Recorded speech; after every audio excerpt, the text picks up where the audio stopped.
মায়ের সংসারটা সুন্দর করে সাজিয়ে গুছিয়ে দিচ্ছি। যদিও বিয়ের আগে এটা আমারও সংসার ছিল, আমি আব্বু আম্মু তিনজনে একসাথেই থাকতাম এই বাসায়। এই বাসার সবকিছু আমার পছন্দের নেওয়া, আমার হাতে সাজানো। এখন আম্মু একা একা এত কিছু পেরে ওঠে না। আমার আম্মু বেশিরভাগ সময় ড্রয়িং রুমেই থাকে। ড্রয়িং রুমে ঠিক জানালার পাশেই আমি একটা বেড করে দিলাম ফ্লোরিং করে। এখানে আম্মু এখন থেকে শুয়ে বসে থাকতে পারবে জানালার পাশেই। একটা তোষক ভাঁজ করে দিয়ে তার মধ্যে কাঁথা বেডশিট সবকিছু সুন্দর করে দিয়ে এই জায়গাটা করে দিলাম। আর ড্রয়িং রুমটা সুন্দর করে সাজানোর জন্য আমি আরেকটা জিনিস কিনছি, এইটা এখনো আনবক্স করা হয়নি। এই জিনিসটা ছবি দেখে আমার ভীষণ পছন্দ হয়েছিল, সেই জন্য এটা অর্ডার করছিলাম। বাট হাতে পাওয়ার পর আনবক্স করে দেখি এটা ছবির থেকেও বেশি সুন্দর সুন্দর সুন্দর চেরি ফুল আর অনেক সুন্দর করে প্যাকেজিং করে পাঠাইছে যাতে কোনোভাবে ক্ষতি না হয় পার্সেলটা। কাঠ দিয়ে করা এই ফ্লাওয়ার ভাসটা আর সুন্দর সুন্দর ফুল, নিচেই সুন্দর টবটাও আছে। এই টবের মধ্যে রাখলে আরো বেশি সুন্দর লাগবে জিনিসটা দেখতে। আর এই ফুলগুলো কিন্তু ডেলিভারিতে আসছে,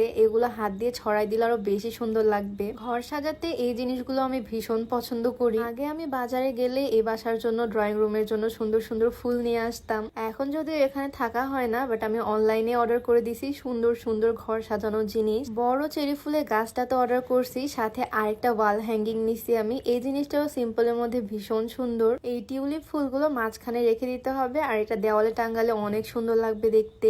আমি এই ঘর সাজানোর জিনিসগুলো অর্ডার করছিলাম সিসিলি ফেসবুক পেজ থেকে। এর আগেও আমি সিসিলি থেকে নিছিলাম এই জিনিসটা, কাঠের একটা ওয়াল হ্যাঙ্গিং, যেটা আমার এখনো অনেক পছন্দের, সবসময় আমার দেওয়ালে টাঙানোই থাকে। এইদিকে দেখো এই চেরি ফুলগুলো ছড়িয়ে দেওয়ার পর কত বেশি সুন্দর লাগতেছে। সিসিলি ফেসবুক পেজটা আমি ডেসক্রিপশনে মেনশন করে দিব, তোমরাও চাইলে ঘর সাজানোর জন্য সুন্দর সুন্দর এই জিনিসগুলো তাদের পেজ থেকে নিয়ে নিতে পারো। খুবই সুন্দর প্যাকেজিং এ তোমাদের বাসায় তারা হোম ডেলিভারি করে দিবে। সত্যি বলতে এই ফুলের গাছটা আমার ভীষণ পছন্দ হয়েছে। এইটা যেরকম গর্জিয়াস আর সাথে সিম্পল জিনিসটাও অনেক সুন্দর। আমি যে ফ্লোরিং বেডটা করছিলাম সেটা ঠিক পাশে রেখে দিব আমি এই ফুলের গাছটা, যাতে দেখতে আরো বেশি সুন্দর লাগে। আসলে বাসায় ঢুকতেই পরে এই ড্রয়িং রুমটা, তাই এই ড্রয়িং রুমটাই আমি সুন্দর করে সাজানোর চেষ্টা করি সব সময়। আগেও করতাম যখন আমি নিজে থাকতাম এই বাসায়, আর এখনো করি। এখন রাত্রেবেলার জন্য হয়তো খুব একটা ভালো লাগতেছে না, বাট যখন সকাল হবে জানালা দিয়ে রোদ পড়বে তখন এই জায়গাটা দেখতে ভীষণ সুন্দর লাগবে। আর আমার আম্মুর জন্য খুব সুন্দর একটা বিশ্রামের কর্নার হয়ে গেল এটা। এই জায়গাটা তোমাদের কাছে কেমন লাগলো অবশ্যই কমেন্টে জানিও। বিকালবেলা দোলনায় বসে বা এই ফ্লোরিং বেডে শুয়ে শুয়ে আম্মু জানালা দিয়ে বাহিরের পরিবেশটা দেখতে পারবে। আর এই ফ্লাওয়ার ভাসটা রাখার কারণে আরো বেশি সুন্দর লাগতেছে। ওয়াল হ্যাঙ্গিং যেটা ছিল আমি সেটা সুইচ বোর্ডের পাশে রেখে দিলাম। এই জিনিসটা যদিও খুবই সিম্পল, তবে আমার আম্মুর অনেক পছন্দ হয়েছে। আসলে এই ড্রয়িং রুমের দেওয়ালগুলোতে যা যা দেখতেছো সবই আমার নিজে পছন্দ করে নেওয়া। এই যে আমার পিছনে যে মিরর লাইটটা দেখতেছো, এইদিকে অ্যাকুরিয়াম, সবকিছুই আমার পছন্দে সাজানো, নিজ হাতে করছি।